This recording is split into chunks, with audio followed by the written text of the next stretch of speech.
सत्य वचन की राह पर चले हम सदा, यीशु का साथ हो रहे हमारी हर दुआ।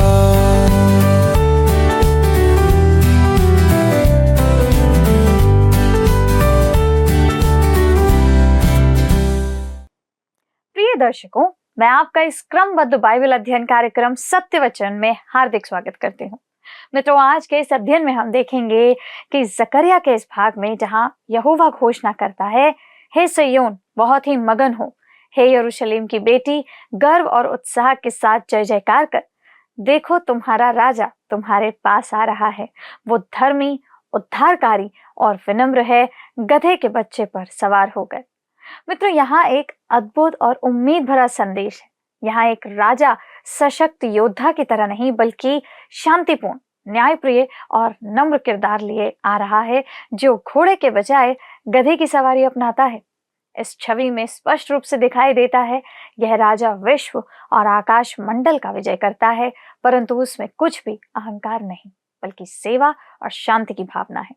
मित्रों, यह अध्ययन बहुत ही रुचिकर है, तो आइए हम मिलकर परमेश्वर के दास के द्वारा इसे जानते हैं, समझते हैं।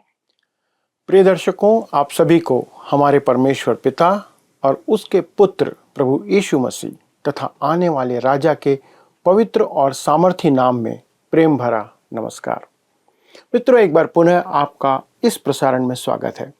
आज हम जकरिया के 9वें अध्याय के 9वें पद से आने वाले राजा हमारे प्रभु यीशु मसीह के बारे में देखने जा रहे हैं। तो आइए हम देखते हैं कि अगले शीर्षक का नाम क्या है। अगला शीर्षक है आने वाला राजा। दोस्तों, यह पद संपूर्ण पवित्र शास्त्र में एक अति महत्वपूर्ण और उल्लेखनीय पद है। प्रायः हम खजूर के रविवार के दिन इस पद पर संदेश सुनते आ रहे हैं, क्योंकि इसका संबंध यरूशलेम में प्रभु यीशु मसीह के विजयी प्रवेश से है। तो आइए हम पढ़ते हैं जकरिया 9 उसका 9वां पद। लिखा है, हे सिय्योन बहुत ही मगन हो, हे यरूशलेम जय जयकार कर, क्योंकि तेरा राजा तेरे पास आएगा। वह धर्मी और उद्धार पाया हुआ है, वह दीन है और गधे पर वरन गधी के बच्चे पर चढ़ा हुआ आएगा। मित्रों, इस पद पर हम थोड़ा अधिक समय व्यतीत करेंगे, क्योंकि यह एक मुख्य महत्वपूर्ण पद है। यह पद वह धुरी या आधार है या केंद्र है जिस पर यह भविष्यवाणी टिकी हुई है, और मुझे उम्मीद है कि आप मेरे साथ इसका ध्यानपूर्वक अध्ययन करेंगे। सबसे पहले मैं आप सभी को यह बताना चाहता हूं कि इस पद में उद्धार का उचित अनुवाद विजय या छुटकारा के रूप में किया जाए तो ज़्यादा बेहतर होगा। वह राजा जो विजय लेकर आ रहा है या जो मुक्ति दिलाने के लिए आ रहा है, उसके संदर्भ में यह कहा गया है। यद्यपि सुसमाचार के सभी लेखक प्रभु यीशु मसीह का यरूशलेम में विजय प्रवेश का उल्लेख अपने चारों सुसमाचार में करते हैं, पर केवल मत्ती ही है जो जकरिया का संदर्भ हमें यहाँ पर देता है। यूहन्ना के सुसमाचार का लेखक हमें जकरिया की भविष्यवाणी पर एक चलित विवरण या रनिंग कमेंट्री प्रस्तुत करता है। उदाहरण के लिए हम देखते हैं, कहता है, हे सिय्योन बहुत ही मगन हो। इसके स्थान पर वह कहता है, हे सिय्योन की बेटी मत डर, जो वास्तव में उत्तम और सटीक अनुवाद है। अब हम मत्ती के लेख पर आते हैं। जैसा मत्ती 21 अध्याय उसके 1 से 5 पद में लिखा हुआ है। आइए हम पढ़ें। जब वे यरूशलेम के निकट पहुंचे और जैतून पहाड़ पर बैतफगे के पास आए, तो यीशु ने 2 चेलों को यह कहकर भेजा, सामने के गांव में जाओ। वहां पहुंचते ही एक गधी बंधी हुई और उसके साथ बच्चा तुम्हें मिलेगा। उन्हें खोल कर मेरे पास ले आओ। यदि कोई तुमसे कुछ कहे तो कहना कि प्रभु को इनका प्रयोजन है, तब वह तुरंत उन्हें भेज देगा। यह इसलिए हुआ कि जो वचन भविष्यवक्ता के द्वारा कहा गया था वह पूरा हो। सिय्योन की बेटी से कहो, देख तेरा राजा तेरे पास आता है, वह नम्र है और गधे पर बैठा है, वरन लादू के बच्चे पर। दोस्तों, यहाँ कृपया इस बात पर ध्यान दीजिए कि मत्ती कहता है, हे सिय्योन बहुत ही मगन हो, जबकि जकरिया कहता है, सिय्योन की बेटी से कहो। एक और बात यहाँ पर है कि मत्ती उस वाक्य को छोड़ देता है जिसमें जकरिया यह कहता है कि वह धर्मी और उद्धार पाया हुआ है, जिसका बेहतर अनुवाद इस प्रकार से है कि वह धर्मी है और उसके पास छुटकारा या उसके पास विजय है। दोस्तों, मत्ती जकरिया 9 अध्याय के 9 पद का मात्र कुछ अंश ही हमें प्रस्तुत करता है, जबकि अन्य बातों को वह छोड़ देता है। ऐसा क्यों करता है? दोस्तों, ऐसा इसलिए क्योंकि मत्ती ने जिसे उद्धृत किया और यूहन्ना ने जिसकी व्याख्या की वह मसीह यीशु के प्रथम आगमन से संबंधित है, पर इस पद का शेष भाग प्रभु यीशु मसीह के दूसरे आगमन से संबंधित है। इस बात को हमें ध्यान रखना होगा। प्रभु यीशु मसीह अपने प्रथम आगमन पर शांति के प्रतीक गधे पर सवार होकर यरूशलेम में प्रवेश करता है, जब वे शांति का पैगाम लेकर हमारे बीच में आए थे। पर दोस्तों, वह अपने दूसरे आगमन पर एक सफेद घोड़े पर सवार होकर आएगा, जो कि युद्ध का प्रतीक है। पर इसके बावजूद भी वह शांति लेकर आएगा उस समय जब वह दूसरी बार आएगा। पर यह कैसे होगा? दोस्तों, सारे अधर्म का दमन करने के द्वारा वह शांति का दूत बनकर आएगा। आप देख सकते हैं कि संसार को पूरे 2000 वर्ष मिल चुके हैं कि यह निर्धारित करें कि वह प्रभु यीशु मसीह के साथ कैसा व्यवहार करने जा रहा है। आज हमारे दिनों में उसे एक हद तक, प्रभु यीशु मसीह को एक हद तक नकारा जाता है। इस कारण परमेश्वर इस बात को बहुत स्पष्ट रीति से यहाँ पर स्थापित करने जा रहा है कि उसका पुत्र प्रभु यीशु मसीह संसार पर शासन करने आ रहा है। पहली बार वह हमारे उद्धार के लिए हमारे स्थान पर मारे जाने के लिए आया था, पर दूसरी बार वह राज्य करने के लिए आने वाला है। दोस्तों, मेरा अनुमान है कि यही बात जकरिया को उलझन में डाल रखी थी और आज भी बहुत से लोग इस विषय पर उलझन में हैं। परंतु शिमोन पतरस इस बात को स्पष्ट करता है कि न केवल जकरिया पर अन्य भविष्यवक्ता भी इस बात को लेकर उलझन में थे, जो कि वचन उन्हें बता रहा था। जैसा पहला पतरस पहले अध्याय उसके 10 और 11 पद में पतरस कहता है, इस उद्धार के विषय में उन भविष्यवक्ताओं ने बहुत खोजबीन और जांच पड़ताल की, जिन्होंने उस अनुग्रह के विषय में जो तुम पर होने को था भविष्यवाणी की थी। उन्होंने इस बात की खोज की कि मसीह का आत्मा जो उनमें था पहले ही से मसीह के दुखों की और उसके बाद होने वाली महिमा की गवाही देता था। वह कौन से और कैसे समय की ओर संकेत करता था। दोस्तों, जब प्रभु यीशु मसीह का प्रथम और द्वितीय आगमन एक ही पद में सम्मिलित कर दिया गया, तब उन भविष्यवक्ताओं ने बहुत खोजबीन और जांच पड़ताल की और वे इस भेद को समझ नहीं पाए, जबकि वे उसे जानना चाहते थे। हालांकि वे इस भेद को समझ नहीं पाए, पर क्योंकि पवित्र आत्मा ने उन्हें लिखने को कहा, इस कारण उन्हें लिखना पड़ा। शिमोन पतरस परमेश्वर की आत्मा के प्रभाव में इस भेद को यहाँ पर प्रकट करता है कि पहली बार मसीह यीशु दुख उठाने और उद्धार देने के लिए आया था, पर दूसरी बार वह महिमा के साथ इस पृथ्वी पर अपना राज्य स्थापित करने के लिए आ रहा है। पर मत्ती परमेश्वर की आत्मा की अगुवाई में उस भेद को समझ पाया, इसलिए वह जकरिया 9 अध्याय के 9 पद के अपने उद्धरण में पद के केवल उस हिस्से का प्रयोग करता है जो मसीह के पहले आगमन की बात करता है। दोस्तों, मुझे ऐसा प्रतीत होता है कि प्रभु यीशु मसीह के यरूशलेम प्रवेश की घटना को विजय प्रवेश कहना उचित नहीं है, क्योंकि वह उस समय भी एक मनुष्य था। एक गरीब मनुष्य के गरीब यात्रा के रूप में वह अपनी यात्रा को आरंभ करता है। वह वास्तव में कुछ गरीब अप्रभावशाली अनुयायियों के साथ एक गरीब मनुष्य की प्रवेश यात्रा थी। किसी रोमी नागरिक के लिए यीशु मसीह की यह प्रवेश यात्रा बहुत ही छोटी और निंदनीय प्रतीत होती है या हो सकती थी। प्रभु यीशु मसीह के दृष्टिकोण से भी उसका यरूशलेम प्रवेश कोई विजय यात्रा नहीं था। जब वह यरूशलेम में प्रवेश किया, तब यह उसके जीवन की परेशानी और संकट काल के आरंभ को प्रकट करता है, क्योंकि वह अपना प्राण देने जा रहा था। यह रणनीति में एक बदलाव को दर्शाता है। अब तक वह शांति से नगर में प्रवेश करता रहा। वह बिना किसी बाधा के अंदर आया जाया करता था। उसने अपने आगमन का कोई प्रचार नहीं किया था। वह हमेशा भीड़ से दूर रहता था। कभी कभी लोगों का ध्यान आकर्षित वह नहीं करता था। उसके लिए यशायाह 42 अध्याय का दूसरा पद, यह भविष्यवाणी जो की गई थी उसको वह पूरा करता है। जैसा लिखा है, वह ना तो चिल्लाएगा और ना ऊंचे शब्द से बोलेगा, ना सड़क में अपनी वाणी सुनाएगा। दोस्तों, वह भेड़ फाटक से प्रवेश करता था कि लोग उसे देख ना पाए। आश्चर्य कर्म करके भी वह लगभग छिपा ही रहता था और पहाड़ों पर चला जाता था, प्रार्थना में लगा रहता था। परंतु इस बार वह सर्वथा भिन्न रूप से वहां प्रवेश करता है। यदि हम यहाँ उसके दुख भोग की बात ना समझ पाए तो हमें उसका यह व्यवहार असंगत प्रतीत होगा। दोस्तों, अब वह प्रकट रूप से यरूशलेम में प्रवेश करता है, क्योंकि अब वह जनता का ध्यान अपनी ओर आकर्षित करके उनके निर्णय लेने की उनसे अपेक्षा कर रहा था।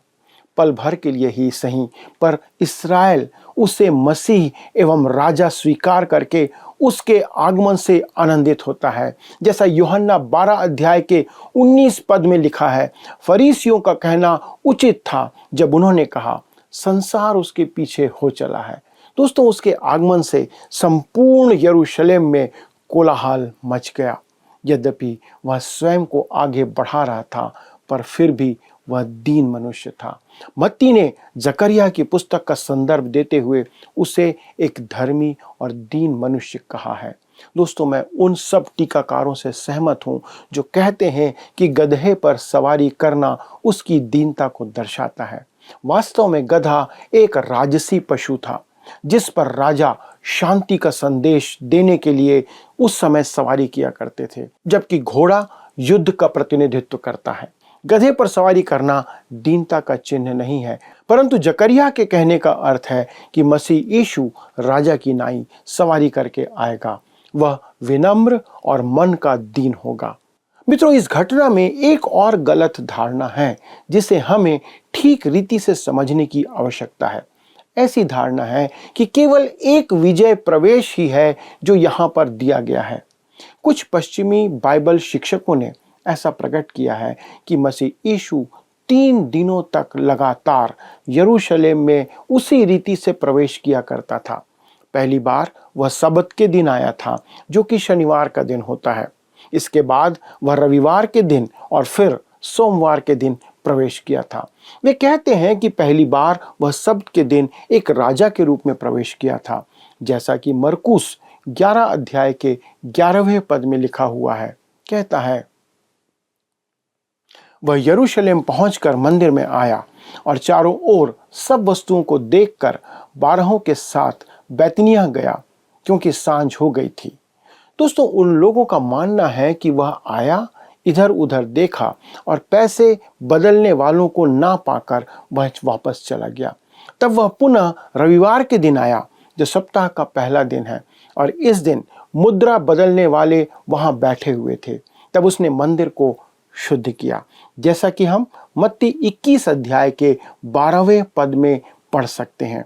लिखा है, यीशु ने परमेश्वर के मंदिर में जाकर उन सब को जो मंदिर में लेन देन कर रहे थे निकाल दिया और सराफों के पीढ़े और कबूतर बेचने वालों की चौकियां उलट दी। दोस्तों, यह बहुत उल्लेखनीय बात है जो उसने इस पृथ्वी पर रहते हुए याजक के रूप में एकमात्र काम किया था। इब्रानियों की पत्री का लेखक इस बात को स्पष्ट करता है कि जब यीशु इस पृथ्वी पर था तब वह एक याजक के रूप में नहीं था।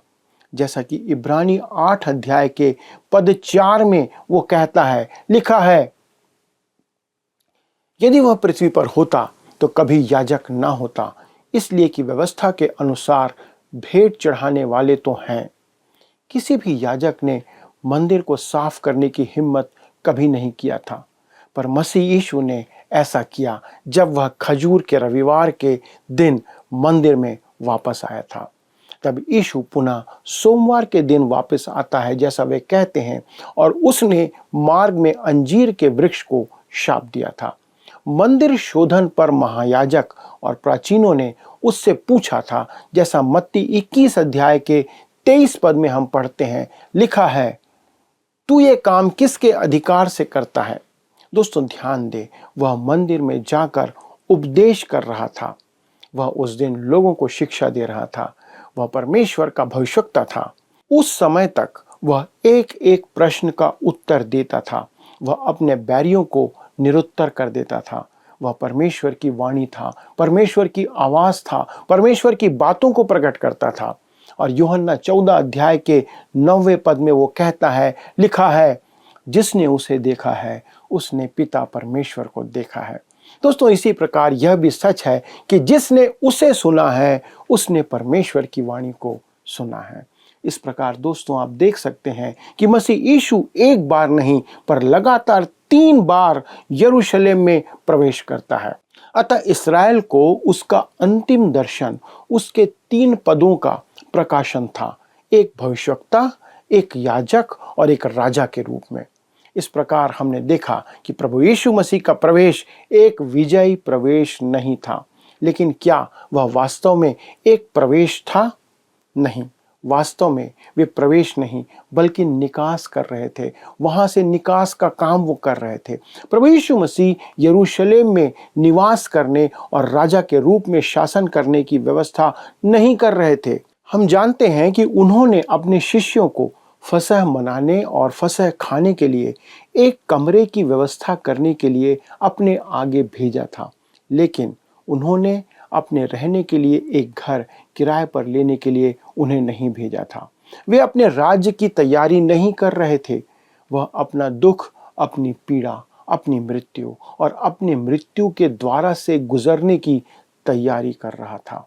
आप इस बात पर अनुमान लगा सकते हैं कि प्रभु यीशु मसीह का यरूशलेम प्रवेश सिर्फ जाने की घटना नहीं थी, पर वह एकमात्र ऐसी यात्रा थी जो उसके यरूशलेम प्रवेश से आरंभ होकर उसके दूसरे आगमन तक जाती है। ये है वो मुख्य बात जो यहाँ प्रकट की गई है। दोस्तों यह परमेश्वर के पूरे कार्यक्रम और योजना का हिस्सा था, जिसमें उसकी मृत्यु, उसका पुनरुत्थान, उसका स्वर्गरोहण, उसकी मध्यस्थता, कलीसिया के उठाए जाने के समय उसका आगमन और अंततः पृथ्वी पर एक राजा के रूप में राज्य करने के लिए दूसरी बार इस पृथ्वी पर आना, संपूर्ण बातें शामिल है। दोस्तों इस पूरे घटनाक्रम की वास्तविक सच्चाई यह है कि प्रभु यीशु की वह विजय यात्रा एक गधे की सवारी के साथ बैतनिय्याह से यरूशलेम तक सीमित नहीं की जा सकती। यह उस यात्रा का केवल एक छोटा सा हिस्सा है जो अनंत काल से आरंभ हुई थी, जब प्रभु यीशु संसार की नींव डाले जाने से पहले ही मारा गया एक मेमना था, तथा वह अनंत काल के भविष्य तक फैली हुई है। मित्रों, आप जब इन बातों को उन वचनों में देखते हैं तो यह सार्थक हो जाता है कि हम उन बातों को इस परिप्रेक्ष्य में देखें। उस अनंत परिप्रेक्ष्य के बिना इस यात्रा को देखना हमारे लिए, आपके लिए, मेरे लिए अर्थहीन है। यीशु जो अनंत काल से आया था वह वही है जो यरूशलेम में प्रवेश करता है। जैसा यशायाह 57 अध्याय के पद 15 में लिखा हुआ है, हम उसे इस प्रकार से पढ़ सकते हैं, क्योंकि जो महान और उत्तम और सदैव स्थिर रहता है और जिसका नाम पवित्र है। तथा मूसा अपने भजन में, भजन संहिता 90 के दूसरे पद में इस बात को कहता है, वरन अनादि काल से अनंत काल तक तू ही परमेश्वर है। दोस्तों इसका अर्थ है कि समय का आरंभ जहां से भी हुआ है, उस समय से लेकर समय का अंत जब भी हो, तब तक प्रभु यीशु मसीह परमेश्वर है, था और रहेगा। आज हम यीशु मसीह के यरूशलेम प्रवेश को विजयी प्रवेश कहते हैं, पर मेरे विचार में उसे विजय प्रस्थान कहना अधिक उचित होगा। जो भीड़ उसके पीछे आती थी वह होशाना के नारे लगा रही थी, पर वे उसे परमेश्वर के पुत्र या जगत के उद्धारकर्ता के रूप में स्वीकार नहीं कर रहे थे। वह भीड़ जो एक दिन पहले होशन्ना के नारे लगा रही थी, एक दिन बाद उसे क्रूस पर चढ़ाने का नारा लगा रही थी। दोस्तों, यह प्रभु यीशु का विजयी प्रवेश नहीं था, पर यह उसका विजयी प्रस्थान था, यह विजयी गमन था। 6 महीने पहले ही प्रभु यीशु ने यरूशलेम में मारे जाने के लिए वहां जाने का निश्चय किया था। वचन इस बात को प्रकट करता है। वह एक पूर्व निर्धारित कार्यक्रम, एक घोषित व्यवस्था, एक निश्चित निर्णय से आगे बढ़ रहा था। कुछ भी वहां पर आकस्मिक नहीं था। जब वह यरूशलेम जाने के लिए गधे पर सवार हुआ तो वह अनंत काल से आया था और वह अनंत काल में जा रहा था। दोस्तों, यह विजयी प्रवेश के बजाय एक विजयी निकास था। क्रूस और खाली कब्र उसका अंतिम गंतव्य नहीं था, ना ही स्वर्गरोहण उसकी कहानी का अंत था। इसलिए वह क्रूस पर उस डाकू से कह सकता था, जैसा मत्ती 23 अध्याय उसके 43 पद में लिखा है, आज ही तो मेरे साथ स्वर्गलोक में होगा। दोस्तों, हम इन बातों से समझ सकते हैं कि प्रभु यीशु मसीह अनंत काल से आया था और अनंत काल तक बना रहेगा। उसकी योजना भी अनंत है। वह अनंत का परमेश्वर है। अनंत का अर्थ है जिसका कोई आरंभ ना हो और जिसका कोई अंत ना हो। इस प्रकार परमेश्वर के पास आपके लिए भी एक अनंत योजना है जो कभी समाप्त होने वाली नहीं है, जिसके भाग दोस्तों आप हैं, जिसका भाग मैं हूँ, जिसका भाग पूरा संसार है। यदि हम उसे अपने उद्धारकर्ता के रूप में स्वीकार कर लें तब। आइए दोस्तों, हम परमेश्वर को इस योजना के लिए और हमारे चुने जाने के लिए धन्यवाद देते हैं। और आइए हम सब मिलकर इस बात के लिए प्रार्थना करें।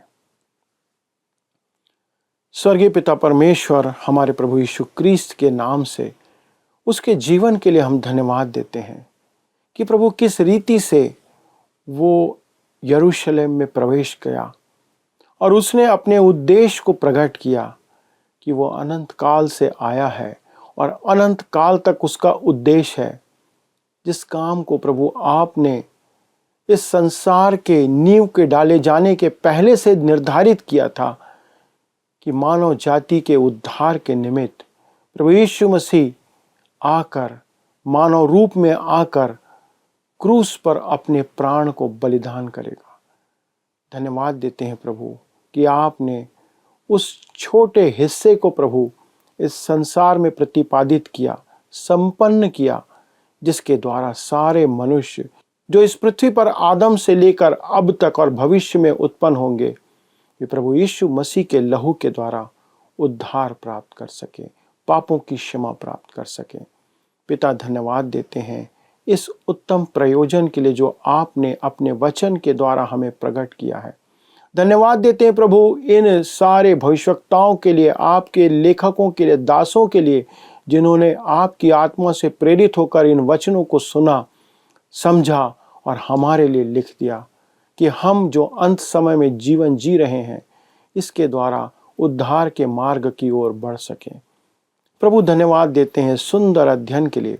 हमारे सारे दर्शकों को प्रभु आपके पवित्र और सामर्थी हाथ में रख देते और सुरक्षित रखते प्रभु, कि आप उन पर अपनी दया और अपनी करुणा बनाए रखें। इस प्रार्थना को हमारे उद्धारकर्ता प्रभु यीशु क्रिस्त के नाम से मांगते हैं पिता। सुने और अपनी महिमा के लिए ग्रहण करें। आमीन। प्रिय मित्रों, मुझे पूरा विश्वास है कि आज का अध्ययन आपको एक नई दिशा, एक नई समझ, एक नई बात सिखाया होगा।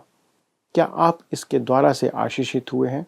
और यदि आप अपनी आशीष को हमारे साथ बांटना चाहते हैं तो कृपया इस कार्यक्रम के समाप्त होने के बाद फ़ोन उठाएं और हमारे काउंसलर से संपर्क करके अपने विचार हमें प्रकट करें। अगले प्रसारण तक परमेश्वर की दया, अनुग्रह और उपस्थिति आप पर और आपके पूरे परिवार पर बनी रहे। प्रभु आपको आशीष दे। आइए अब हम प्रश्नों को देखें। पिछले प्रश्न का उत्तर है डी, परमेश्वर का न्याय। यहोवा का भारी वचन का अर्थ है परमेश्वर का न्याय। आज के अध्ययन पर आधारित प्रश्न है, जब यीशु यरूशलेम में प्रवेश किया तो वह किस फाटक से होकर प्रवेश किया था? ए, मछली फाटक, बी, कूड़ा फाटक, सी, भेड़ फाटक, डी, सींग फाटक। मित्रों, इस प्रश्न का उत्तर हमें कल सुबह 6 बजे से पहले विकल्प A, B, C या D के साथ अपना नाम, पता, स्थान के साथ 9651433397 पर SMS या WhatsApp करें। मित्रों, जकरिया 9:9 में हमने देखा कि सच्चा नेतृत्व केवल शक्ति और शक्ति प्रदर्शन से नहीं होता, बल्कि धर्म, उद्धार और विनम्रता में होता है।